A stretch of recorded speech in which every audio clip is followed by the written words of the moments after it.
British conquest of India, यहाँ पे हमने अभी तक देखने की कोशिश की थी अब तक के क्लासेस के अंदर, वो था कि ब्रिटिश अथॉरिटी यहाँ पे किस तरह से यूरोपियंस को सब्जुगेट करती है। साथों साथ अभी नंबर आ गया था इंडियन प्रिंसली स्टेट्स का। तो यहाँ पे आपकी एक चीज खत्म होती है जिसे कहा जाता है ब्रिटिश कॉन्क्वेस्ट ऑफ इंडिया, और यहाँ से शुरू होगा establishment of British rule. Background के अंदर ये चीज चलती रही थी, हम लोग ये देखने की कोशिश करेंगे कि ब्रिटिश कॉन्क्वेस्ट हो रहा था, साथों साथ यहाँ पे पीछे पॉलिटिकल कंसोलिडेशन भी, बहुत सारे एक्ट्स आए, और वही एक्ट्स की बदौलत सोशो कल्चरल पॉलिसीज आती, सामाजिक और आपकी पूरी सांस्कृतिक जो नीति होती है अंग्रेजों की, उसका भी इम्प्लीमेंटेशन होता रहता है। ओके, उसी को ही हम लोग जानने की कोशिश करेंगे आपके नेक्स्ट वाले सेशंस के अंदर। तो ब्रिटिश कॉन्क्वेस्ट ऑफ इंडिया किस तरह से वो हमने उसको जानने की कोशिश की है, लड़ाइयां की है और बहुत सारी संधियां की है। Okay, so war and treaties and war, that was the ultimate crux of the British conquest of India, that the setting of British rule through political structure, political consolidation यहाँ पे शुरू हो जाता है। This was more of a military action. यहाँ पे भी हम लोग देखेंगे कि ये किस तरह से उसकी मिलिट्री को हेल्प करेगा। जैसे 1784 का हम लोग पिट्स इंडिया एक्ट देखने की कोशिश करेंगे, 1770 में रेगुलेटिंग एक्ट आता है, हर एक को हम लोग जानने की कोशिश करेंगे ये एक्ट क्यों आया। थोड़ा कॉन्स्टिट्यूशनल हिस्ट्री की तरफ जा रहा हूं, बट हमारे लिए इंपॉर्टेंट ये हो इसके लिए हो जाता है क्योंकि राइट फ्रॉम 1773 टू 1857 यहाँ पे कंपनी का शासन, यहाँ पे कंपनी का शासन बोला जाता है, और यहाँ पे कंपनी किस तरह से यहाँ अच्छी अच्छी अपनी पॉलिसीज को इंप्लीमेंट कर रही थी उसको जानने की कोशिश करते हैं। Consolidation of British rule through political structure, सबसे पहले किस तरह से यहाँ पे एक पॉलिटिकल एंड एडमिनिस्ट्रेटिव स्ट्रक्चर बनता है 1858 तक। 1858 में आपको एक चीज पता होगी क्या हुआ था। 1857 में बैकग्राउंड में क्रांति हुई थी, 1857 का विद्रोह हुआ था, और उसके बाद पूरा का पूरा एडमिनिस्ट्रेटिव स्ट्रक्चर चेंज किया गया। हम लोग हिस्टोरिकल पर्सपेक्टिव लेने की कोशिश करेंगे कि 1857 में ही 1858 में आया government of India act. Government of India act में ऐसा बोला गया कि crown takes over the responsibility from the East India company, मतलब ब्रिटिश पार्लियामेंट अब कंपनी के हाथ से शासन ले लेगी। रियलिटी कुछ और, वो रियलिटी आपको ये रेगुलेटिंग एक्ट और चार्टर एक्ट के अंदर देखने को मिलेगी कि किस तरह से ब्रिटिश पार्लियामेंट और ब्रिटिश क्राउन कंपनी की जितनी भी एक्टिविटीज होगी उसको कंट्रोल करने की कोशिश करती है। साथों साथ इसके ऊपर हम लोग को इम्प्लीमेंटेशन 1858 के अंदर देखने को मिलता है, वो है colonial policy, socio cultural policy, सामाजिक और सांस्कृतिक नीति और उसके इम्पैक्ट। हमने ये देखने की कोशिश की, अगर आपको थोड़ा बहुत आइडिया होगा कि 1829 के अंदर सती को अबॉलिश कर दिया जाता है, 1856 के अंदर विडो रीमैरिज एक्ट आ जाता है, उसके पीछे एक नीति होती है। What we guys generally do is we try to remember the acts and who was the gentleman who was responsible for that act. We'll be seeing into a broader perspective कि what was the policy. Now policy is the main fundamental ideology. Act is just the implementation of that ideology. एक नीति थी और नीति के अंतर्गत बहुत सारे एक्ट आते, ठगी act, slavery abolition act, gentleman responsible, आपका abolition of infanticide act, all these acts were passed by the British authorities. But behind their act, there was some kind of policy that is known as socio-cultural policy. सामाजिक और सांस्कृतिक नीति अंग्रेजों की कैसी थी। 1757 से लेके 1813 तक कुछ अलग थी, 1813 से लेके 1857 तक कुछ अलग ही देखने को मिलता है। वहां आइडियोलॉजिकल चेंजेस बहुत हो रहे थे इंग्लैंड के अंदर, उसका भी प्रभाव देखने को मिलेगा। इसके बाद यहाँ पे introduction of modern education in India. The language that I am speaking was a compulsory gift given by one gentleman, Lord Macaulay. जो भाषा का मैं उपयोग कर रहा हूँ वो मकौले ने ही हमको दिया था, वो भी कंपलसरी, मतलब पढ़ना ही पड़ेगा, कोई चारा ही नहीं है तुम्हारे पास, ठीक है। उसका भी भूत घूमता रहता। He is one such fellow who has not been acknowledged in history much, generally उतना ज्यादा जितना governor general. He was the one who introduced modern education in India. He was the one who drafted IPC, CRPC, आपका जो codification हुआ। He was the one who chaired the civil service reforms in India. 1833 का जब charter act होता है उसके बाद 1853 तक आते आते civil service commission, law commission. He was the one who was responsible for different ideological changes in Indian society. वो आपको कैद करके रखा है मकौले ने, अच्छी तरह से कैद, ठीक है। अभी बीच में उसके लिए स्लैंग भी यूज होता था, ठीक है। मकौले की औलाद बोलते हैं बहुत सारे, जो अंग्रेज होता है उसको उस तरह से स्लैंग बोले जाते हैं। Will try to see that political consolidation किस तरह से किया गया, उसका इतिहास जानने की कोशिश करेंगे। 1600 के अंदर कंपनी को चार्टर दिया जाता है रानी के द्वारा, बोले जा सिमरन जी ले अपनी जिंदगी, यहाँ पे थोड़ा मजे करना था। 1764-65 में बक्सर की लड़ाई होती है, उसके बाद कंपनी की दीवानी राइट का पूरा एक तिकड़म चलता है और यहाँ पे ड्यूअल गवर्नमेंट हमने देखने की कोशिश की थी। वहां से पूरी की पूरी स्टोरी फिर से हम लोग रिवाइंड करके अब पॉलिटिकल एस्पेक्ट के अंदर जाएं। कंपनी लड़ाइयां करती थी, पर लड़ाइयों के पीछे ब्रिटिश पार्लियामेंट का हाथ था कि नहीं था वो भी जानने की कोशिश करेंगे। स्टोरी ऐसी है कि ईस्ट इंडिया कंपनी, आपको पता ही होगा किस तरह से कंपनी काम करती है। आज आयरनी ऐसी है कि this East India company is owned by Gujarati some Mehta guy. Yes, the company who ruled over us is owned by Gujarati Indian. ठीक है, तो प्राउड टू बी इंडियन वाली थोड़ी आपके अंदर राष्ट्रवाद थोड़ा बहुत आ जाएगा। एज यूजुअल कंपनी है तो कंपनी के कोर्ट ऑफ डायरेक्टर्स, जैसे आज की कंपनी के अंदर होते हैं बोर्ड ऑफ डायरेक्टर्स, एंड उसके नीचे आते थे आज की कंपनी के अंदर जैसे आते हैं शेयर होल्डर्स। यहाँ पे उस टाइम के अंदर आते थे court of proprietors. This was the person who used to hold number of shares of this East India company. East India company के बहुत सारे शेयर्स इनके पास हुआ करते थे, उसमें से मेरे पास ज्यादा शेयर हो गए तो मैं कोर्ट ऑफ डायरेक्टर्स के अंदर चला गया। जैसे आज की नॉर्मल कंपनी में यही होता है ना, बहुत सारे शेयर हो गए तो फिर मुझे अपॉइंटमेंट हो जाती है बड़ी पोस्ट के अंदर कंपनी के अंदर ही, और ये सबसे अल्टीमेट अथॉरिटी थी जिसे कहा जाता है कोर्ट ऑफ डायरेक्टर्स। तो इस तरह से कंपनी का शासन चलता था, यहाँ से तिकड़म चलाता रहता था। कोर्ट ऑफ डायरेक्टर्स को यहाँ सबका सब पूरा का पूरा मोनोपोली था, वही अपने हिसाब से कंपनी की किस तरह से पॉलिसीज बनानी है, किस तरह से नहीं बनानी, उसकी शुरुआत यही करता रहता था। हुआ ऐसा कि 1773 में आते आते एक एक्ट पास कर दिया गया जिसका नाम है रेगुलेटिंग एक्ट। हम लोग को जानना हमारे लिए इंपॉर्टेंट हिस्ट्री के पर्सपेक्टिव से ये हो जाता है कि what was the reason behind the introduction of regulating act. Regulating act लाने के पीछे के कारण क्या थे, व्हाई इट वाज इंट्रोड्यूस्ड। अब आप देखिए कि 1757 में क्या हुआ था, प्लासी 64-65 के आसपास Buxar. Important you see that the large scale corruption was going on among the servants of the East India company. Company की पॉलिसी ऐसी हुआ करती थी कि company used to pay very less amount of salary to its employees. Are you getting my point? अपने जितने भी उसके नौकरशाह लोग थे उनको तनख्वाह बहुत कम दिया करती थी कंपनी, बट कंपनी ने उनको बोला था कि आप प्राइवेट ट्रेडिंग के अंदर भाग ले सकते हो। You can indulge in private trading but you can not, you will not get good amount as salary, आपको ज्यादा तनख्वाह नहीं मिलेगी। अभी ये लोग क्या करेंगे, प्राइवेट ट्रेडिंग के नाम के ऊपर कंपनी को चूना लगाने की कोशिश करेंगे कि नहीं करेंगे।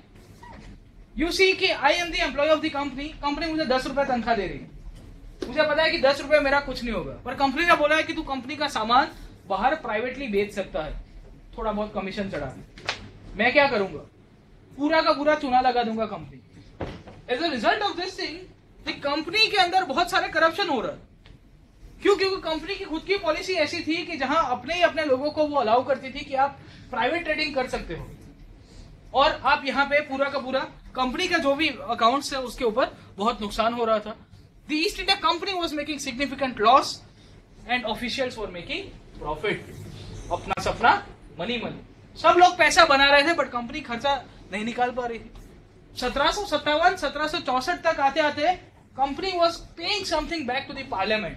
पार्लियामेंट तो मौजा बोले वाह वाह अच्छा काम किया हमने, कंपनी को चार्टर दिया था 1600 में, अब कमा के दे रही है।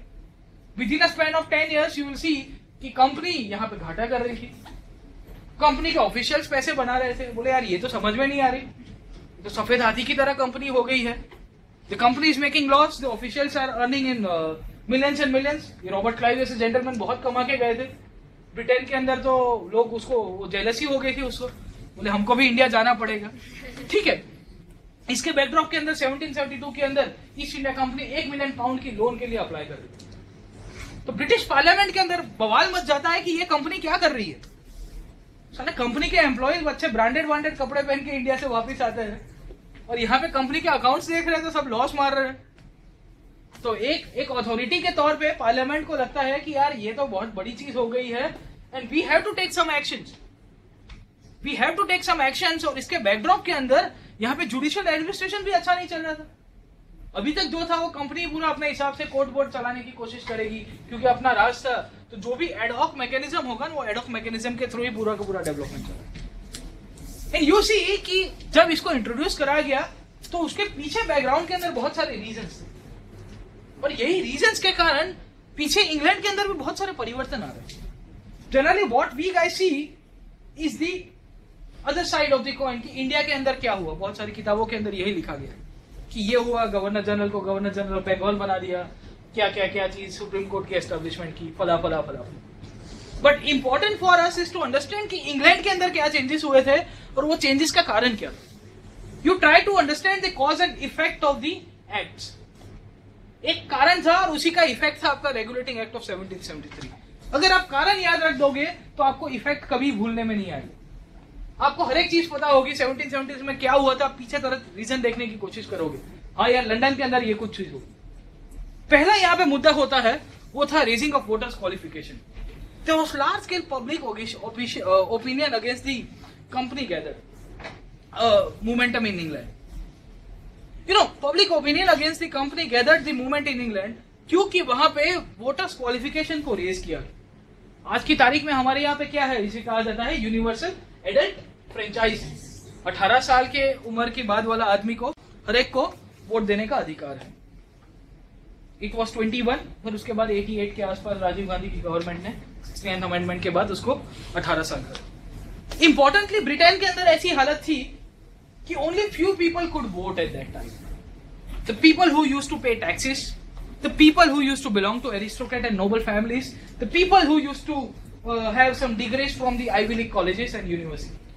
बड़ी बड़ी संस्थानों से पढ़े हुए लोगों को ही आपको वोट देने का अधिकार।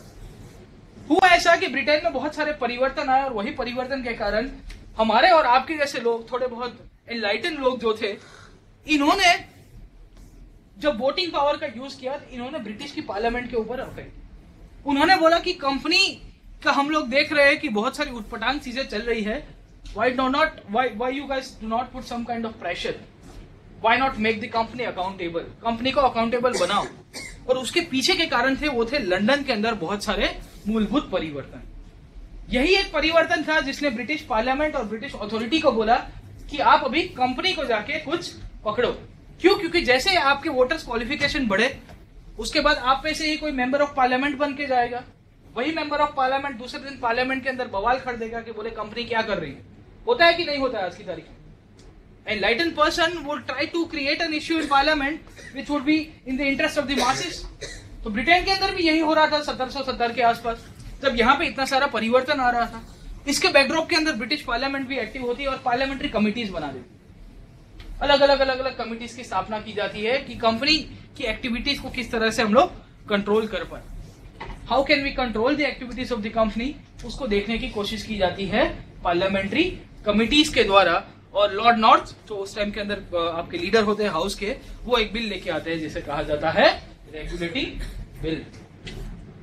तो हम लोग बैकग्राउंड देखने की बात कर रहे थे, हिस्टोरिकल कॉजेज देखने की बात कर रहे थे कि 1773 का जो रेगुलेटिंग एक्ट आया क्यों, उसके आने के पीछे के कारण थे रेगुलेटिंग एक्ट ऑफ 1773। इंग्लैंड के अंदर बहुत ही मूलभूत परिवर्तन होते हैं इसके कारण। The court of directors was instructed to place all important documents coming from India before to British cabinets, chancellor of exchequer and secretary of state for political affairs. अभी तक स्टोरी ऐसी चल रही थी कि ये कोर्ट ऑफ डायरेक्टर्स जो था वो सबसे सुप्रीम अथॉरिटी थी कंपनी। कोर्ट ऑफ डायरेक्टर्स ही सब कुछ डिसाइड करता था क्योंकि एक प्राइवेट लिमिटेड कंपनी थी और इसके पास ही सब कुछ सर्वोच्च सत्ता इनके हाथ के अंदर थी। अभी ये कोर्ट ऑफ डायरेक्टर्स को बोल दिया जाता है कि आपके जितने भी डॉक्यूमेंट्स होंगे ना बॉस, वो सब डॉक्यूमेंट्स ब्रिटिश पार्लियामेंट के दो अथॉरिटेटिव पोस्ट है, कैबिनेट मिनिस्टर्स के इक्विवेलेंट है। एक तो थे चांसलर ऑफ एक्सचेकर और दूसरे थे secretary of state for political affairs. तो आप देखिए कि चांसलर ऑफ एक्सचेकर का काम क्या है। This post was equivalent to revenue secretary और द फाइनेंस मिनिस्ट्री। आपका जो वित्तीय विभाग होता है उसके इर्द गिर्द ये पूरा का पूरा उसका ढांचा बनाने की कोशिश करते हैं। इंपॉर्टेंट एस्पेक्ट ये था कि ये चांसलर ऑफ एक्सचेकर क्या करेगा, कंपनी के जितने डॉक्यूमेंट्स होंगे उसको स्क्रूटिनाइज करने की कोशिश करेगा कि नहीं करेगा। बोलेगा कि यार तुम पैसा कहां खर्च कर रहे हो दिखाओ, तुम आए दिन लोन मांगते रहते हो, तुम्हारे एम्प्लॉयज तो बेचारे मौजा मौजा कर रहे हैं और आपका कंपनी घाटा कर रही है। The same thing happened with the secretary of state for political affairs. Company को बोल दिया गया कि तुम्हारे जितने भी राजकीय रूप से इंपॉर्टेंट आपके जो भी बहुत ही काम के जो दस्तावेज है ना, वो इसके सामने रखने पड़ेंगे। अब किसके साथ संधि कर रहे हो, किसके साथ युद्ध कर रहे हो, किसके साथ कौन सा आपने राजकीय समझौता किया हो। Importantly this was an effort done by the British Parliament to control the activities of the company. इसका नाम ही है ना रेगुलेटिंग एक्ट, रेगुलेट करना, उसको थोड़ा एक ढांचे में लाना, उसको कंट्रोल करना। सो इंपॉर्टेंट आप देखिए कि दो अथॉरिटीज बनाई गई ब्रिटेन के अंदर और उन दोनों को बोला गया कि कोर्ट ऑफ डायरेक्टर्स आपको ये सब दस्तावेज देता रहेगा। So are you getting my point कि इंग्लैंड के अंदर बहुत सारे परिवर्तन हुए थे, वही परिवर्तन का आपको रिफ्लेक्शन देखने को मिलेगा इंडिया के अंदर। और इंडिया के अंदर बहुत सारे चेंजेस होते हैं। That the governor of Bengal was made governor general of Bengal. हम लोग आते हैं ये पॉइंट के ऊपर, किस तरह से इसके ऊपर भी पूरी बवाल खड़ी होती है। This governor general was act और फंक्शन विद 4 काउंसिल्स मेंबर। अभी तक ऐसा था कि जो आपका गवर्नर हुआ करता था, that was the ultimate authority of the country. यहाँ पे डिफैक्टो हेड जो इंडिया के अंदर हुआ करता था वो था आपका गवर्नर। बट नाउ इसके साथ साथ governor plus G+4, ground floor ना 4 माड़नी बिल्डिंग, तो G+4 का पूरा एक ढांचा खड़ा किया गया। और ये 4 मेंबर को अपॉइंट कौन करेगा? गवर्नर खुद करेगा। कौन करेगा? British parliament. So you see कि एक साथ के ऊपर गवर्नर को थोड़ा पावर दिया जाता है और बोला जाता है कि आज के बाद तुम गवर्नर जनरल होगे, बट उसको एब्सोल्यूट पावर नहीं दिया जा रहा। उसको एब्सोल्यूट पावर नहीं दिया जा रहा। उसके साथ साथ बोल दिया जाता है ये 4 काउंसिल मेंबर के थ्रू तुमको राज करना, and decision should be by majority. You are not having kind of a veto power. So to establish a check and balance into the activities of the company, होता है कि आपको सत्ता को पूरी अच्छी तरह से उसको उसका एक बैलेंस खड़ा करना पड़ता है। उसी के चक्कर में इन्होंने गवर्नर को पावर तो दिया, गवर्नर जनरल ऑफ बंगाल बना दिया, बट साथों साथ बोला गया कि 4 काउंसिल मेंबर भी तुम्हारे साथ ऐड किए गए और इसके साथ आपका पूरा का पूरा शासन चलेगा। इंपॉर्टेंट ये है कि ये गवर्नर जनरल और ये वाइसरॉय की एग्जीक्यूटिव काउंसिल है ना, बहुत ही अल्टीमेट बॉडी हुआ करती। ये अल्टीमेट बॉडी 1947 तक चलती है। हिस्ट्री के अंदर अगर हम लोग देखेंगे तो 44-45 के दौरान जब वेवल प्लान आता है, तो वेवल प्लान के अंदर लॉर्ड वाइसरॉय वेवल बोलते हैं कि I will try to refine the executive council of the viceroy. बोले कैसे करोगे? I appoint all the members who will be from Indian community into the Viceroy's executive council except the governor general and the commander in chief। Viceroy की executive council के अंदर आज के बाद 44-45 की बात कर रहा हूं, उसके बाद जो भी उसके जो सभ्य होंगे वो सब सभ्य भारतीय होंगे, सिवाय की गवर्नर जनरल खुद और आपका सेनापति। This governor generals council which was started in 1773, 1947 तक काम करता रहता है इनडायरेक्टली, वैसा ही था। सो द इम्पोर्टेंस, और इसके कारण ही लड़ाइयां होती है। लड़ाइयां मतलब कंफ्लिक्ट होती है और पॉलिटिकल डिमांड आती है। नाम ही है Indian councils act, Indian councils act of 1861, Indian councils act of 1892। क्या है ये? काउंसिल और काउंसिल की लड़ाई के अंदर ही पूरा का पूरा चलता रहता था कि भाई हम लोग को रिप्रेजेंटेशन दो। जब इंडियन कम्युनिटी बहुत एनलाइटन हो जाएगी, यहाँ पॉलिटिकली हम लोग बहुत सक्रिय हो जाएंगे, तो हम लोग डिमांड करेंगे कि भाई हम लोग का थोड़ा बहुत ही प्रतिनिधित्व होना चाहिए। और यही काउंसिल्स को रिफॉर्म किया जाता है कंटिन्यूअसली। इसके लिए उसका नाम दिया गया है Indian councils act. Take a break or something. seeing the regulating act of 1773 1773 regulating ધારો આપણે જોવાની કોશિશ કરી। हम लोग अभी देख रहे थे कि यहाँ पे किस तरह से रेगुलेटिंग एक्ट लाया गया था। उसके पीछे इंग्लैंड के अंदर बहुत सारे परिवर्तन हुए और भारत के अंदर क्या परिवर्तन हुआ उसको जानने की कोशिश की। ये गवर्नर जनरल को बोल दिया गया था कि आपको यहाँ पे 4 काउंसिल मेंबर हो गए, उनके साथ ही काम करना है, ना कि अपने आप। Later on, this Governor General of Bengal was given supervisory power with respect to other 2 councils in time of war and peace। अब आप देखिए कि ये 1773 का रेगुलेटिंग एक्ट ने जब फर्स्ट एंग्लो मराठा वॉर हुआ ना, उसमें एक रोल प्ले किया। जब सबसे पहला एंग्लो मराठा वॉर होता है तो उसमें एक सूरत की संधि की जाती है बॉम्बे काउंसिल और पेशवा के बीच में। अगर आप पहले क्लासेस को थोड़ा याद करने की कोशिश करोगे तो एक संधि हुई थी जिसे कहा जाता है सूरत की संधि या treaty of Surat. And under this treaty of Surat, this treaty was signed between the Bombay presidency और the Bombay council and the Peshwa himself. अब स्टोरी यह चली कि 1773 का रेगुलेटिंग एक्ट आ गया जिसने बोला कि ये गवर्नर जनरल ऑफ बंगाल है ना, ये सुप्रीम बन जाता, he becomes the supreme authority with respect to the other two council which were based in Bombay and Madras. तो ये बोलता है कि मेरे पास सुपरवाइजरी पावर है, आप कैसे संधि कर सकते हो, बॉम्बे काउंसिल को बोल दिया मराठास के साथ। और इसके कारण सूरत की संधि फेल जाती है, फिर वडगांव होती है, फिर पुरंदर होती है, उसके बाद फिर फाइनली आपकी सालबाई के अंदर। तो ये 3-4 ट्रीटीज चलती है, उसके पीछे भी रेगुलेटिंग एक्ट ऑफ 1773 आता है। तो आप समझिए कि कल तक जो आदमी आपके साथ एक कक्षा में खड़ा हो और उसके बाद तुरंत ही उसको बोल दिया जाए कि आपसे सुप्रीम हो। तो ये बात थी कि 3 जना जोड़े भणता था, मैं तमने पॉलिटी भणाव्यो तो મને ઇકોનોમિક્સ ભણાવ્યો, મને આઈએસ મળીને તમને ડાનિક્સ મળી, તો હું આગમૂટ કેડરમાં તમારો બોસ બની ના ને પછી તમે મારા જુનિયર હો, તમે મને ધોલ મારીને કહો કાલ સુધી પોલિટી મારફે શીખતો તો ને પાછો so this thing happened कि the governor general of Bengal who used to function in an equal platform with the other 2 councils was made supervisory power। तो बाकी के 2 काउंसिल्स को ये चीज पसंद नहीं आ रही थी और इसी के कारण यहाँ पे इनके बीच में कन्फ्लिक्ट चलता रहा। साथों साथ कंपनी का जो जुडिशियल एडमिनिस्ट्रेशन था, कंपनी यहाँ पे दीवानी कोर्ट चलाती थी, उनको दीवानी अधिकार मिले थे ना, तो यहाँ पे दीवानी अदालतें चलाए। मैं गवर्नर जनरल के अंदर आऊंगा तो आपको ये दीवानी कोर्ट्स और उसका सेटअप बताने की कोशिश करूंगा। बट यहाँ पे एक सुप्रीम कोर्ट की एस्टेब्लिशमेंट कर जाती है, वो भी ब्रिटिश पार्लियामेंट के द्वारा। क्यों? क्योंकि कंपनी के जो दीवानी कोर्ट थे उसके अंदर क्या चल रहा था, अपना सपना मनी करप्शन चल रहा था और करप्शन के कारण ये पूरा का पूरा मुद्दा चला। साथों साथ एक चीज हमने ये भी देखी थी कि कंपनी के जितने भी एम्प्लॉइज थे वो प्राइवेट ट्रेडिंग करते थे। तो ये प्रोहिबिट कर दिया जाता है 1773 के रेगुलेटिंग एक्ट के द्वारा कि that the company servant were prohibited from engaging in any private trade और एक्सेप्टिंग प्रेजेंट्स और ब्राइब फ्रॉम दी नेटिव्स।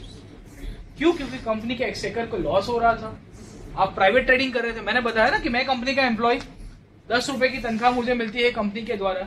मैं क्या करूंगा कि कंपनी ये प्रोडक्ट को 5 रुपए में बेच रही है ना, मैं 3 रुपए में बेच लूंगा, मेरा कहाँ जाने वाला है? मैं तो कंपनी के गोडाउन से निकाल के प्राइवेट ट्रेडिंग कर रहा हूँ। Are you getting my point? तो ये जो प्राइवेट ट्रेडिंग पूरा का पूरा चल रहा था, तो ये प्राइवेट ट्रेडिंग को ही बंद करा दिया। क्यों? क्योंकि इसका नाम है रेगुलेटिंग एक्ट। तो कंपनी की एक्टिविटीज को रेगुलेट करने के पीछे ही, उसका पीछे का कारण ही है। So the changes in England, what was the reasons why it was introduced and how it affected India? We are seeing it in a cause and effect perspective and not just the effect। खाली हम लोग effect नहीं देख रहे, हम लोग देख रहे हैं कि कारण क्या थे और कारण के पीछे आपका पूरा का पूरा जो चर्चा चलती है वो उसके आउटकम्स क्या। Later on the first governor general of Bengal कौन था? Lord Warren Hastings was the first governor general of Bengal। First governor at fort Williams was Robert Clive. Okay, तो आपका 1765 में तो बक्सर होता है, उसके बाद वो अपने आप को गवर्नर बोल देता है, ठीक है।